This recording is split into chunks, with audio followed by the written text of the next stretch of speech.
this, and this is just baffling to me. This is in the Smithsonian, assumptions about white culture.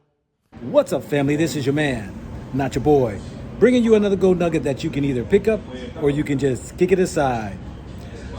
Whiteness, white culture. This is what the Smithsonian Museum had an exhibit, and one of the so-called representatives just did not like it. What exhibits did they have of us? Well, you know what, family? I'm going to say this right before I get to the video. It is amazing that people get struck, upset, anytime you have anything about them, but yet they can have everything about us. Check this video out, and I'll be back. Thank you, Mr. Chairman. Thank you, Mr. Chairman. And thank you for coming and visiting with us today. I've always been a great lover of museums. Wherever I travel, I'll always go to a museum because I'm a lover of history. I'm a lover of the human experience.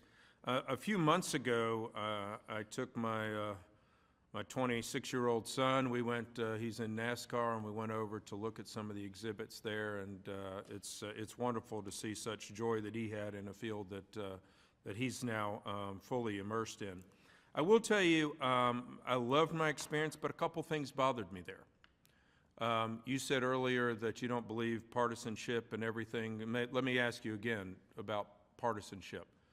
Where does that belong in our Smithsonian? Smithsonian really is a place that shouldn't be partisan. It's a place that's driven by scholarship. That doesn't mean there aren't interpretations that people don't always agree with, but we're really driven by scholarship first. What bothered me, what really actually just kind of stiffened me up because I didn't understand it, I didn't expect it from this institution, is that there was an exhibit on Nixon, and it wasn't a cartoon that was put up. It was something put up by Smithsonian staff that described nasty Nixon, boom, boom, boom. And then they said something also pejorative about Ronald Reagan on the written placard from the Smithsonian. And it took me back. That's not the Smithsonian I remember.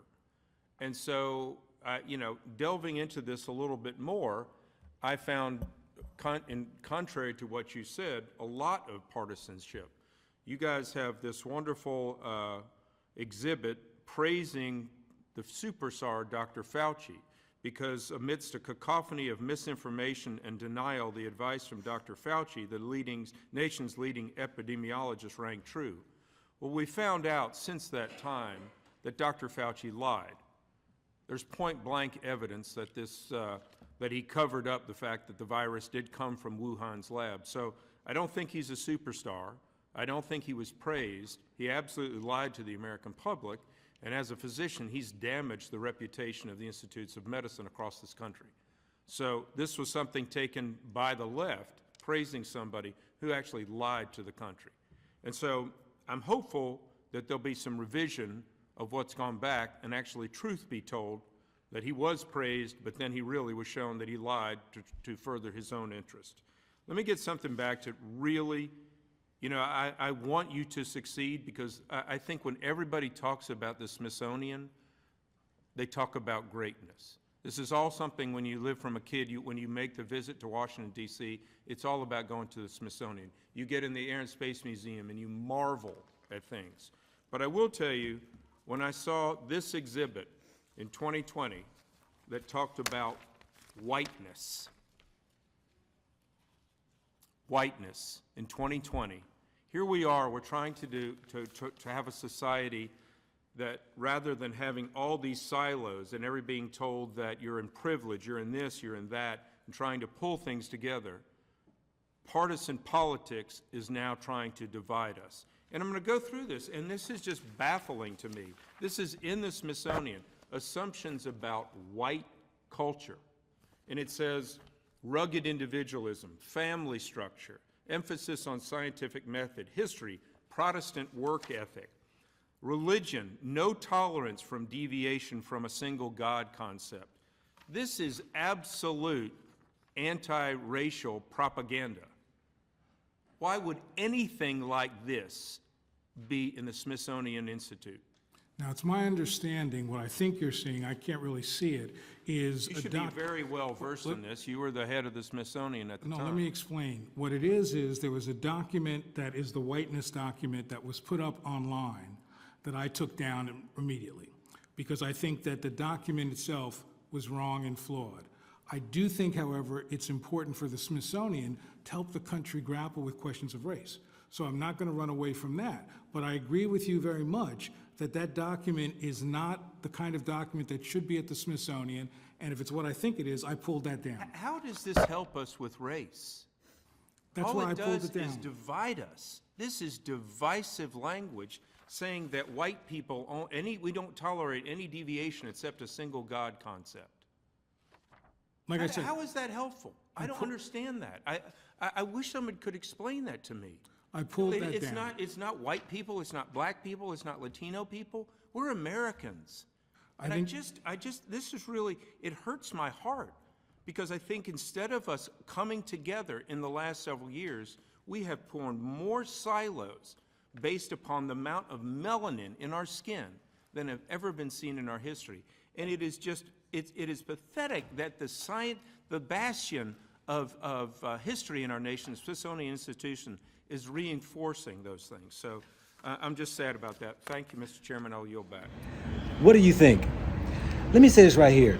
You know, the brother was, definitely defending his point and had his act in order. But y'all remember in the day when they have, and to this day, museums have exhibits of a continuous, calculated, painful reminder of slavery in these museums. This is reverse psychology. One, on the side that white people can always gloat in their history of what their ancestors have done against black people. This is a constant reminder of a country, of a system that we're stuck in, where it just continues to bring up the painful past, that it shows how we were demeaned, how we were degraded, how we were oppressed, suppressed, and yet none of them go for the defense of us. It's amazing that there was museums or zoos or circuses of black people who was pranced around like animals. But nobody goes out and talks about that. But when we talk about white culture to describe how majority are, now you got people who are upset. This is one of the ridiculous things, or let's just say two-faced and a hypocrisy of how European people are. There are some of them out here who just can't stand their shit being smelt by other people. They rather for the lie to continue to be worshiped as being an angel in disguise. This is something that we have to wake up to, because when we have people like ours who are in charge of these places and want to give an education of different cultures in America, and yet when you have these government officials who don't like it, they want to speak out against it. But I'm quite sure he didn't make mention of those exhibits that dealt with other race of people, whether it was those being tormented, raped, robbed, pillaged, taken advantage of. He don't come on the defense of it. So where's our representative at when it comes to these museums that are making billions of dollars off of our painful past that we don't even get any reparations from? We don't get to see not one penny of it. And it's not even contributing to the so-called detriments that the society has caused against the people. But yet they can just continue to shuffle us along as a means of some type of entertainment, just to show and gloat of the distress they cause amongst the people for hundreds and hundreds and hundreds of years. But I like it, though, to have an exhibit of white culture, because everything he listed was true. In seeing that these grungy, low-down thinking folks, these people who only find fit for their God, they only find what they believe a democracy and a control of societies to be. And yet they get upset. Well, you know what? I say keep it going, because I get more white people coming to my channel that didn't know, one, black history, as well as American history, as well as what their ancestors have done in the secret. This is your man, not your boy, bringing you another gold nugget that you can either pick up or you can just kick it aside.